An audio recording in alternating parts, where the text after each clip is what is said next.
మీతో అప్డేట్ చూస్తే బెంగాల్లో బీజేపీ నూతన ప్రభుత్వ ఏర్పాటు తేదీ ఖరారైనట్లు తెలుస్తోంది. ఈ నెల 9న బెంగాల్ నూతన సీఎం ప్రమాణ స్వీకారం చేయనున్నట్లు సమాచారం. మే 9వ తేదీ బెంగాల్ రాజకీయాలు చాలా ప్రత్యేకం కాగా అదే రోజు కొత్త ప్రభుత్వం కొలువుదేరనున్నట్లు తెలుస్తోంది. మరిన్ని వివరాలు మా నేషనల్ బ్యూరో చీఫ్ కళ అందిస్తారు. కళ, మొత్తం మీద వెస్ట్ బెంగాల్లో మే 9న నూతన ప్రభుత్వం ఏర్పాటు కాబోతుందా? దానికి సంబంధించి ఏర్పాట్లు అవి ఎలా సాగుతున్నాయి? దాదాపు అంటే ఇక్కడ పశ్చిమ బెంగాల్ కి సంబంధించినటువంటిది బెంగాల్ ప్రభుత్వం ఏర్పాటు దిశగా అడుగులు ప్రారంభమయ్యాయని చెప్పవచ్చు. దాదాపు నిన్న ఒక బిగ్ విక్టరీ తోటి రాత్రి అంటే దాదాపు 15 సంవత్సరాల తృణమూల్ కాంగ్రెస్ ప్రభుత్వం చేపట్టినటువంటి చాలా కీలకమైనటువంటి అంశాలకు సంబంధించినటువంటిది కూడా ఫైల్స్ ని కూడా చాలా జాగ్రత్తగా తీసి పెట్టాలి అన్నటువంటిది ఒక కీలకంగా ఇటు చీఫ్ సెక్రటరీ ప్రకటించిన అనంతరము జరుగుతున్నటువంటి పరిణామాలు. మరొకటి ఇటు బీజేపీ ప్రభుత్వము ఏర్పాటు ప్రమాణ స్వీకారము అన్నది చాలా కీలకంగా మే 9వ తేదీన ఉండవచ్చన్నది అందుతున్నటువంటి సమాచారము. మే 9 బెంగాల్ రాజకీయాల్లో చాలా కీలకమైనటువంటి డేట్. ఇటు రవీంద్రనాథ్ ఠాగూర్ కి సంబంధించినటువంటిది పుట్టినరోజు. అదే రోజు బెంగాల్ ప్రజలకు కూడా స్వాతంత్రం వచ్చే విధంగా ఆయన కన్న కలలను మాత్రం నిజం చేసే విధంగా బీజేపీ ఉన్నది అన్నటువంటిది కూడా చాలా కీలకంగా బెంగాల్ సంస్కృతి సాంప్రదాయాలకు పెద్దపీట వేసే విధంగా గత కొన్ని అంటే మనము ఏదైతే వందే మాత్రం గీతానికి సంబంధించినది కూడా ప్రత్యేకంగా కూడా దాదాపు మనకు జనవరి ఫిబ్రవరిలో జరిగినటువంటి సాంగ్ ని ఎప్పుడైతే మనం కూడా గౌరవించాలి, ప్రత్యేకంగా దీని కొరకు కూడా కొన్ని ఇన్స్ట్రక్షన్స్ ని కూడా కేంద్ర హోంశాఖ కూడా ప్రకటించినటువంటిది ఒకవైపు. మరొకటి ఇక్కడ రవీంద్రనాథ్ ఠాగూర్ కు సంబంధించినటువంటిది 25 బైసకి అంటే ఇక్కడ బెంగాలీ యొక్క క్యాలెండర్ ప్రకారంగా మే 9వ తేదీన వస్తుంది. అదే రోజే ఇటు బెంగాల్ కి సంబంధించినటువంటిది మొట్టమొదటిసారిగా ఇటు బీజేపీ ప్రభుత్వాన్ని ఏర్పాటు చేసే దిశగా ఒక బెంగాలీ వ్యక్తికే ఖచ్చితంగా ఇస్తాము అన్నటువంటిది ఏదైతే బీజేపీ ఇచ్చినటువంటి బెంగాలీ ప్రజలకు మాట ఇచ్చిన ప్రకారంగానే 9వ తేదీ చాలా ముఖ్యమైన తేదీ. అదే రోజు ఇటు బెంగాల్ సీఎంగా ప్రమాణ స్వీకారంగా చేయబోతున్నారు అన్నటువంటిది అందుతున్నటువంటి సమాచారము. ఇదొక అంటే దేశ చరిత్రలోనే దాదాపు మనకు అంటే 75 సంవత్సరాలు 80 సంవత్సరాల తర్వాతనే ఇలాంటి బీజేపీ ప్రభుత్వం ఏర్పాటుకు చాలా కీలకమైనటువంటి అంశము. బట్ ఇక్కడ మే 9వ తేదీ ఖచ్చితంగా దీనికి సంబంధించినటువంటిది సోర్సెస్ ఇచ్చినటువంటి సమాచారం మేరకి ప్రమాణ స్వీకారం చేసే విధంగా ఇక్కడ ప్రభుత్వాన్ని ఏర్పాటు చేసే దిశగా ఆ రోజుని చాలా కీలకంగా ఎంచుకున్నట్లు కూడా తెలుస్తుంది. మరోవైపు ఇక్కడ మమత ఆల్మోస్ట్ రిజల్ట్ వచ్చిన తర్వాత మీడియాభిముఖంగా ప్రశ్న అడ్రస్ చేస్తూ కూడా మాట్లాడి 100 సీట్లకు పైగా చోరీ చేశారు, లేదంటే ఈవీఎంలు తారుమారు చేశారు, ఇదంతా అనైతికంగా జరిగింది, మళ్ళీ మేము అధికారంలోకి వస్తాం అంటున్నారు. ఇవేవి కూడా బీజేపీ పట్టించుకునే పరిస్థితి లేదా? వాటిని ఏ విధంగా ఖండించే అవకాశం ఉంది?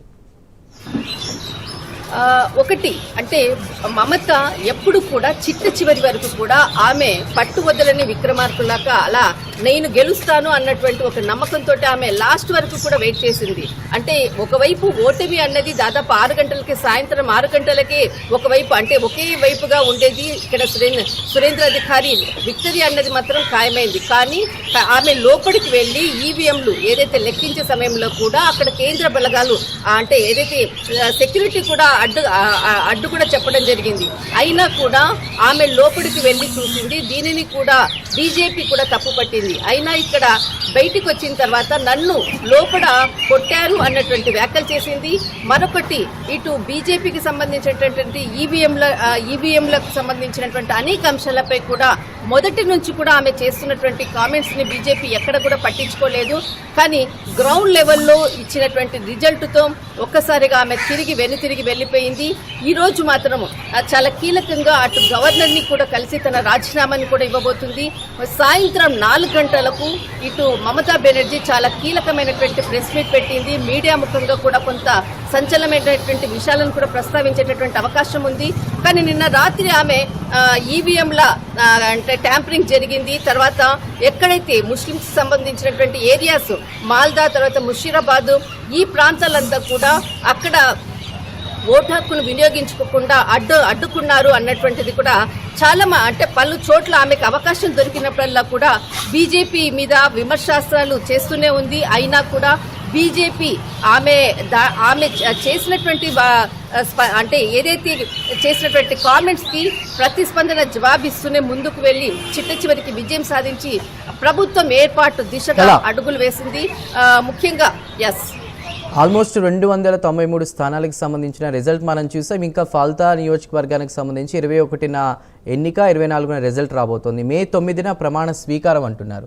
అంటే ఈ ప్రమాణ స్వీకారం తర్వాత మంత్రివర్గ కూర్పు గురించి ఆలోచించే అవకాశం ఉందా? మరోవైపు ఎవరైతే సామాన్యులకు కూడా మేము పెద్దపీట వేస్తామని చెప్తూ ఉన్నారు, మీరు కూడా అది కవర్ చేశారు. అంటే ఆర్జికర్ హాస్పిటల్ ఇన్సిడెంట్ జరిగినటువంటి బాధితురాలు తల్లి ఎవరైతే ఉన్నారో, మృతి చెందిన బాధితురాలు తల్లి ఎవరైతే ఉన్నారో ఆవిడ కూడా గెలవడం జరిగింది బీజేపీ నుంచి.